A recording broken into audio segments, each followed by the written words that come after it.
we choose in this situation? So we choose a 2U dual unit shares to support the 8 cards, 4 in each unit. So if the customer, another dimension is do your customer need the HA? This is also very important. If the customer doesn't purchase the HA means high availability license, right? So then all of the 8 cards can work together. However, if one machine fails, the system will lose some users. But on the other hand, if the HA is enabled, the system will still maintain the full number of the users, although the concurrency may drop to half. So this is important for a customer. Like you ask them, do you need the HA? Because HA is very important. So this is the important point you are configuring for your customer and do the structure for customer. But in this situation, just now 1,000 users, but 800 concurrent cores needed. In this scenario, he still has to purchase 2 shares. Okay, this is another dimension. How many of the shares do you want to purchase? Because in this situation, it's the 800 concurrency, right? So he still needs to purchase the 2 shares because we have the 800 concurrent core requirement. Okay, so this is important too. And the last point I want to mention to you is you also have to pay attention to how many of the media resource card you have, how many of the load balance packages you must purchase to. The point is load balance package. You just bear it in your mind. Okay, that's for moving forward. Sorry, my screen has some problem. Okay, so this page is the real panel of the single unit. We take for an example. So the hardware composition. This is a fan module, the hot swappable and gradual speed, and also you can monitor the status of your fan. So each media resources card supports 1,250 users and 100 concurrent cores. I just now said. These cards are hot swappable and support automatic load balance. And the main control card supports the dual network port redundancy. And hot swappable means allows plug and play without shutting down the system. And the power module is also hot swappable with the low power consumption.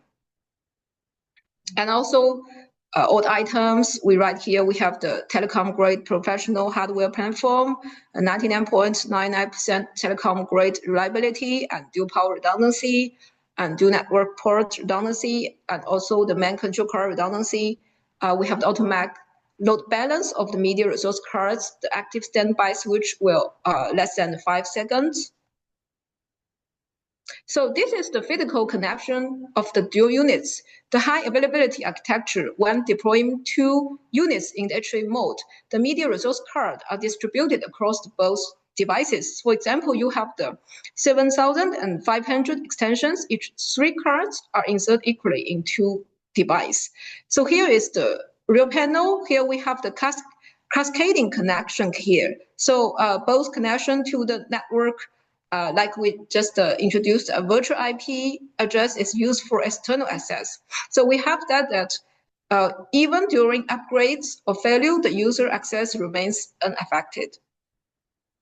So this dual systems redundancy, I will introduce again for this important page. Like active standby, you don't need to configuration, no manual switching is needed. The switchover is automatic and seamless. So if the main control card fails, the standby machine's control card will take over resources management to ensure uninterrupted system operations. However, just the in-process core recording may be will lost during the failover. The point 2 is that with the one virtual IP address, you can able to access register the extensions chunks to this virtual IP. And in a virtual IP deployment, the main control card is configured with a management address, while the service are accessed through a virtual IP. So we have said it before, any main control card can management all resources, all media resources cards of the dual systems. The system adopts a dual machine architecture where the control cards in the active machine simultaneously manage the four resources cards in both the active and standby units. So we write there, except the traditionally active standby. So this Rex 8000 redundancy is not the traditional active standby. So only the main control card is active standby, while the resources boards are dynamically managed and reused. The main control card was the function. It governs the resources allocation, the dispatch, the assignment of the user registration and call routing. The resources cards support failover and load balance. So in an event of failure, the users are dynamically redistributed across the remaining cards. So even if half of the boards fails, the user registration and service continuity are not affected. Only the total concurrent capacity might be impacted. Let's moving forward to the next page. So I speak quickly. In this scenario, any of the main control card fails I just said automatically will switch to another because we have the dual system cascading, so nothing will be affected. But in the worst case scenario, just as a complete machine failure, totally damaged, or double electric power is all down. Because we have the two power, right? If one power is down, it's not effective. But if the double electric power is down, it means all damaged. So half of the concurrent core capacity and user in core would be lost. But the user registration remains unaffected. I will explain maybe a little deeper and detailed for you. Like I said, our system maximum capacity is 10,000 users, and over the 800 concurrent cores, that's the upper limit under the 4 configuration. So if the power supply of the machine 1 fails, the entire unit goes offline, right?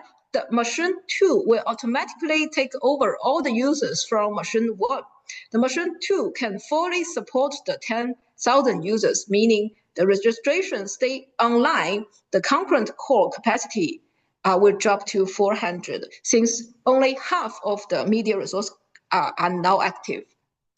So, so I just said that for the example, 8 cards support 800 concurrent cores, and if the 4 resource card fails, the capacity drops to 400. So let me ask you again: if 2 resource card fails, will it prevent user from registration? No, but the concurrent capacity will drop, for instance, from the 800 to the 600 concurrent cores, right? So, for example, I ask you next question: if your system has 4 cards supporting the 5,000 users and 400 concurrent cores, and 1 card fails, so now our concurrent core capacity drops to what? I repeat again. If your system has 4 cards, right? Someone will reply to me. No, you think it over again. I repeat, your system has 4 cards supporting the 5,000 users and 400 concurrent cores, and 1 card fails. The system still supports the 5,000 users, but the concurrent core capacity will drop to what? 300. 300. 300 is the right answer. Thank you, Leo, very much. Yeah. So you think it over because it's a little bit complicated for the new users of our customers. So it's a little bit you just think it more and more times you will understand. So just follow the first picture of our all media resource cards pictures, and you will see multiple times. You will understand it all.